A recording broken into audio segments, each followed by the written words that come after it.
Hello students, in our previous video we have learned about different states of matter and their properties.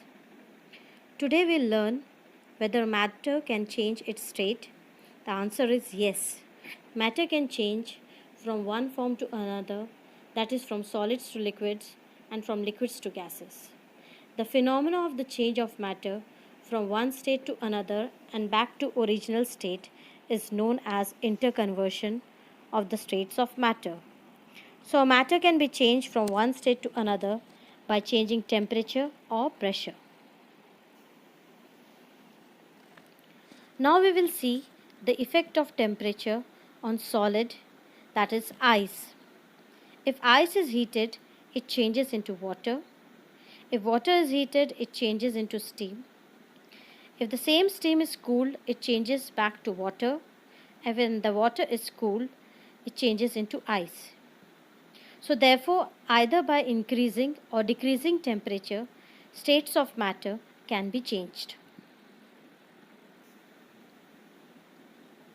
The standard unit of expressing temperature is Kelvin, and it is represented by a symbol capital K.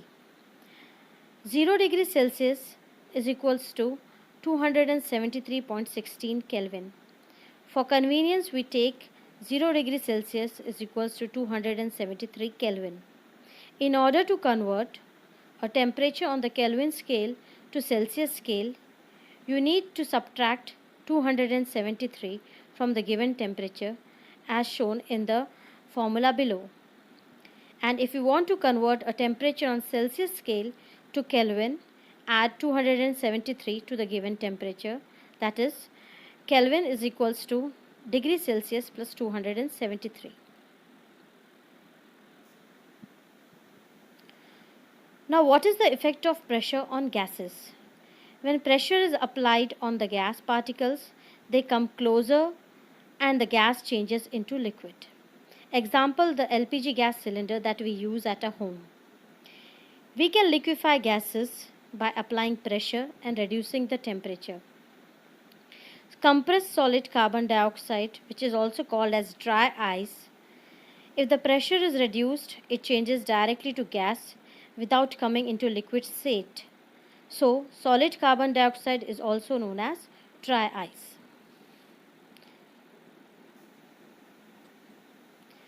Thus, we can say that pressure and temperature determines the state of a substance.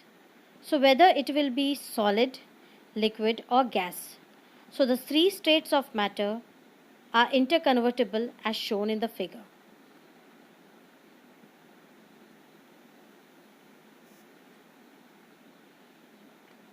Latent heat means hidden heat. It is the amount of heat released or absorbed at constant temperature during a change of state of matter. Now let us see an activity to understand melting and latent heat of fusion. Let's see an activity. Here we have a beaker with ice cubes. We have placed a thermometer in the beaker. Now we start heating the beaker. The ice particles, they start absorbing energy. To understand better, we need to see what is happening at the molecular level. For simplicity, here we are showing only two molecules, and the spring represents the interparticular attractive forces. And the thermometer shows reading below 0 degrees Celsius. As the heating process continues, the temperature rises, the particles absorb energy and they start vibrating faster. The temperature gradually rises to 0 degrees Celsius. All the energy is absorbed by the particles, that's why they vibrate faster. But once the melting point is reached, that is 0 degrees Celsius is reached, the ice starts converting into water. At the molecular level, you can see that particles break free from their position and start behaving like liquid particles. In general, the temperature at which a solid starts melting is called as its melting point. So the melting point of ice is 0 degrees Celsius.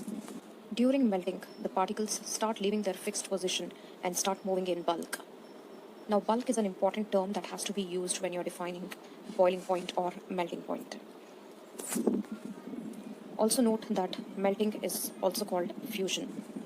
Observe the experiment carefully. Even though the beaker is continuously heated, There is no rise in temperature recorded in the thermometer. So where is the heat energy going? To understand this, let us have a look at the particle level of ice. Ice is a solid. All the particles are well ordered and held by strong interparticle attractive forces. However, particles keep vibrating at their place.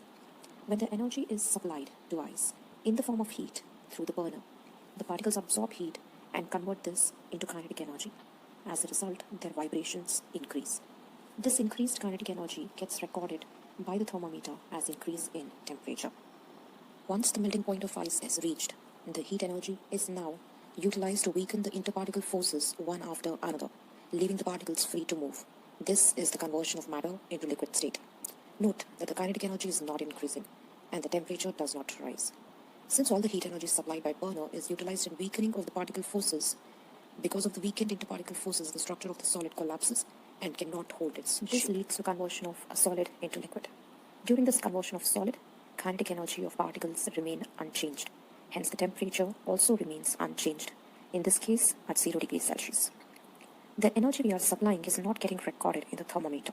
It gets hidden in the beaker. This energy is called latent energy or latent heat. Latent means hidden.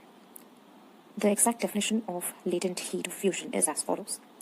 The amount of heat energy that is required to change 1 kilogram of solid into liquid at its atmospheric pressure at its melting point is known as latent heat of fusion. What is boiling? Boiling is a change of phase from liquid to gas that takes place beneath the surface of a liquid. Now, what is latent heat of vaporization?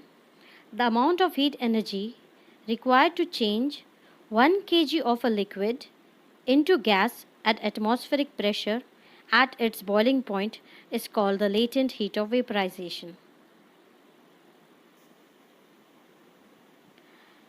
Evaporation. Evaporation is a change of phase from liquid to gas that takes place at the surface of a liquid.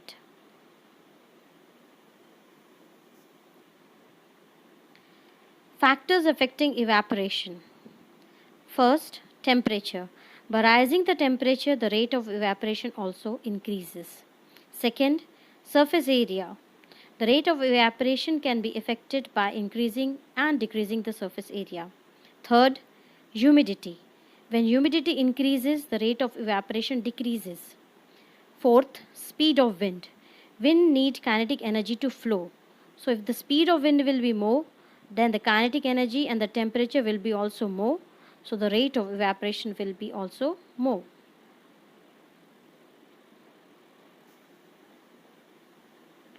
Evaporation causes cooling. Like when we apply perfume or alcohol to our body, we feel cool.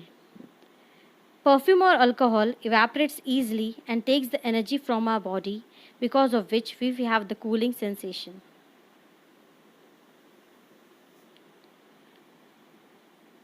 Another example of cooling effect of evaporation is water kept in an earthen pot.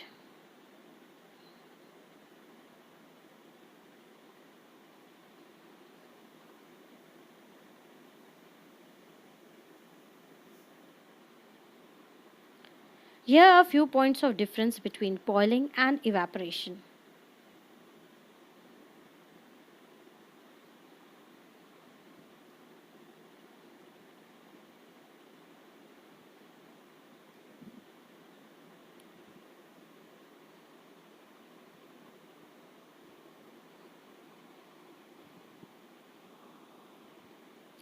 Now revision time.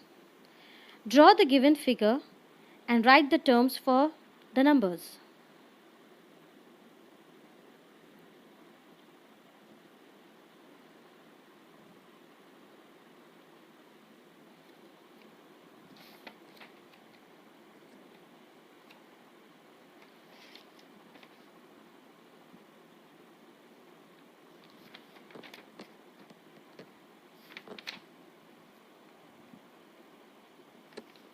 Now it's time for some practice questions.